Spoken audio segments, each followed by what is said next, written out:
Sejam bem-vindos ao Saúde, Cultura e Viagem. Eu sou a Amália Luciteles, endocrinologista, e hoje eu tô de azul em homenagem aos diabéticos.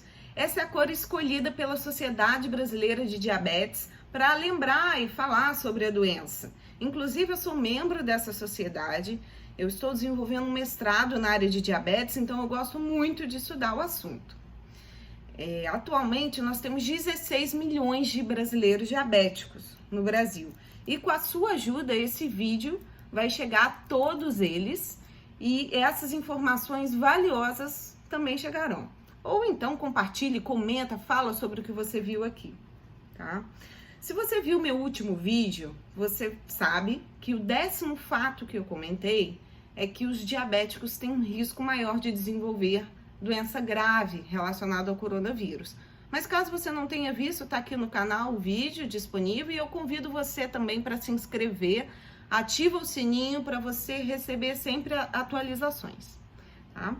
Então, você sabe que o diabético ele tem um risco maior, mas por que o diabético tem um risco maior, né? A gente sabe que o diabetes faz parte de um grupo de doenças que causam o que a gente chama de inflamação oculta no nosso corpo. O estado de hiperglicemia, que é o açúcar alto, seja por falta de insulina ou resistência à ação da insulina, uma combinação, isso faz com que o sistema imunológico tente equilibrar de alguma forma essa inflamação e direciona esforços para isso, mas para isso ele acaba tirando células de defesa que estariam direcionadas para defender você de vírus, bactérias. Então, nós acabamos dividindo as forças. E claro que isso vai piorando na medida que você vai associando outros problemas, a idade, o tempo de diabetes, se está muitos anos com a doença descompensada. Então, porque a circulação do diabético também vai ao longo dos anos sendo prejudicada. Então, essas células de defesa também vão tendo dificuldade para chegar nesses pontos mais longínquos, né, do nosso corpo. Então, eu gravei aqui para vocês essas 4 dicas de ouro para ajudar vocês diabéticos a se prevenir, a se cuidar nesses tempos de coronavírus. Primeira dica de ouro: monitorização. Cuide-se. Medições de glicemia capilar. Você não precisa usar insulina para fazer os testinhos. Qualquer paciente pode fazer as medições. Você pode fazer a glicemia capilar ou usar os sensores, né, sem fio. O que eu recomendo nesse tempo de crise, se você não tem o hábito de ficar fazendo o testinho, caso você queira, uma medição 2 vezes por dia já é suficiente.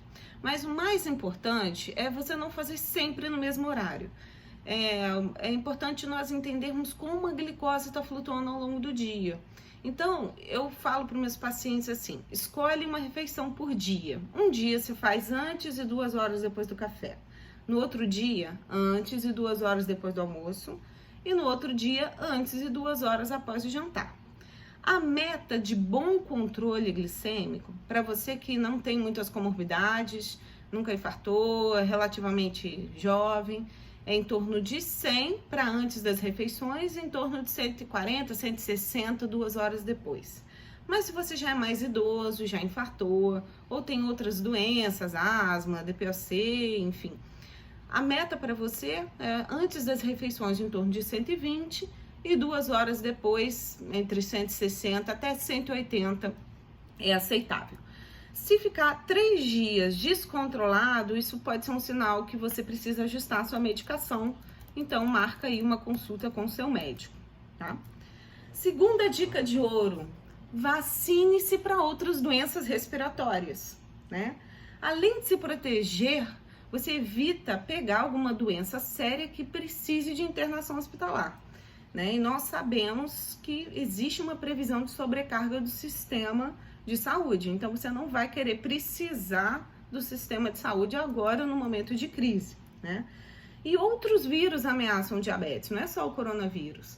Ano passado, o vírus influenza teve aí em torno de 250 a 500 mil mortes no mundo, né? E diferentemente do coronavírus, o influenza já tem vacina, tá?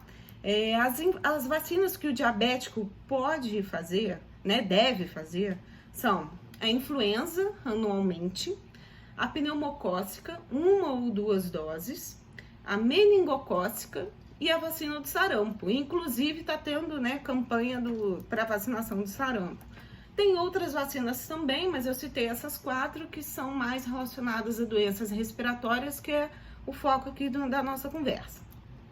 Terceira dica de ouro, sobre os comprimidos, os inibidores de DPP-4, que são as gliptinas. Sitagliptina, linagliptina.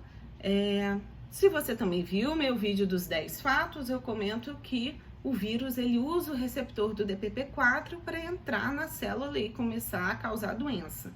Mas o que isso tem a ver com diabetes? Um dos medicamentos para o diabetes inibe a ação desse receptor, né? Na verdade, do DPP-4. E aí, quando a gente usa um medicamento que faz essa inibição, existe uma reação da célula de aumentar a quantidade de receptor. É como se fosse assim, eu bloqueei uma fechadura. A minha célula respondeu e criou várias outras fechaduras. E o vírus entra por essa fechadura. Então, o que isso significa? Você pode aumentar o risco de proliferação desse vírus no seu corpo. Então, isso pode ser uma das causas pelas quais o diabético também tende a ter doenças mais graves. Mas, segundo um informe publicado pela Sociedade Brasileira de Diabetes no dia 13 de março, ainda não é motivo para fazer nenhuma modificação de medicação, não existe ainda substrato, não existe ainda evidência para nós fazermos esse tipo de movimentação, tá? Então, para você que usa esse medicamento, tem ouvido falar aí do DPP-4, não precisa, a princípio, mudar, mas fica atento porque isso tudo é dinâmico e essas orientações podem mudar a qualquer momento.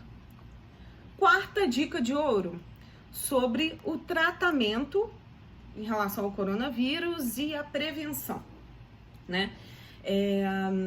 Ainda não tem um tratamento específico para o vírus, mas um dos sintomáticos muito utilizado, principalmente na Europa, é o ibuprofeno, que ele ajuda a controlar a febre, a dor. Mas o que eles estão vendo, né, pela epidemia que está acontecendo na Itália, e já há uma recomendação oficial na França, o ibuprofeno ele está aumentando a gravidade dos casos. Então, para controlar a febre, use, se possível, paracetamol ou dipirona e evite o ibuprofeno. Por enquanto, é essa a recomendação que está havendo ainda em outros países. Ainda nenhuma sociedade brasileira se posicionou, mas é essa a recomendação. Em relação à prevenção, vitamina C, zinco, cúrcuma, dormir bem, fazer atividades físicas 30 minutos todos os dias, isso tudo a longo prazo deixa o seu corpo mais saudável.